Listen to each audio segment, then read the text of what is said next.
everyone, this is Choiti from MDocs. Hope you are very doing well. তো MDocs এর হচ্ছে আরেকটা মজাদার বিষয় হচ্ছে লাইক ধরেন আপনি কোনো কিছু নিয়ে আপনি হচ্ছে স্টুডেন্টদের বা আপনি আপনার যারা সামনে থাকবে তাদেরকে দেখাতে চাচ্ছেন। সো আপনারা কিভাবে পারবেন সেটা হচ্ছে ধরেন আপনি কোনো কিছু লিখলেন, এখন ধরেন আপনি কোনো কিছু দেখাতে চাচ্ছেন, সেটার জন্য আপনার গুগলে যেতে হবে, গুগলে যে সার্চ লিখতে হবে, কিবোর্ড টাইপ করতে হবে, তারপর এখানে সমস্ত সবকিছু আসবে।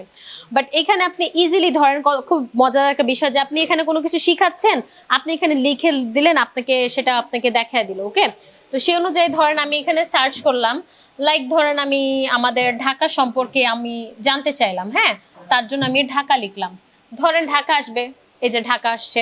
তারপর আমি এখানে সিলেক্ট অপশনে যাব, সিলেক্ট অপশনে যেয়ে আমি হচ্ছে এটার সম্পর্কে আমি একটু জানতে চাইবো কিভাবে এখানে সার্চ অপশন আসে। এখানে সার্চ অপশনে আপনার গুগলে এখানে পড়বে, হ্যাঁ, আপনি কিন্তু এইখানে সমস্ত সবকিছু সেটার ইনফরমেশন ইজিলি পেয়ে যাবেন।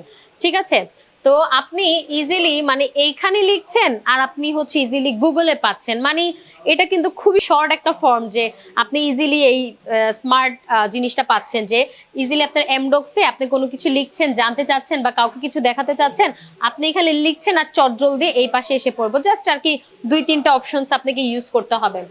তো এইটা গেল আমাদের স্মার্ট বোর্ড। স্মার্ট বোর্ডে কিন্তু কারো কিছু আছে, লাইক ধরেন আপনি কোনো কিছু, আমি তো বলেছি আপনারা লিখছেন, লেখার পর পর আপনারা হচ্ছে সেভ করতে পারছেন, স্ক্রিন রেকর্ড করতে পারছেন, আপনারা নিজের মতো ইউজ করতে পারবেন। তো আজকের মতো আমরা এখানে আমাদের ভিডিওটা শেষ করছি। আমরা নেক্সট ভিডিওতে আমরা আরো এই আকর্ষণীয় কিছু ফিচার্স নিয়ে আপনাদের কাছে আসবো। এর সাথে আমার সাথেই থাকবেন। Thank you so much. আসসালামু আলাইকুম।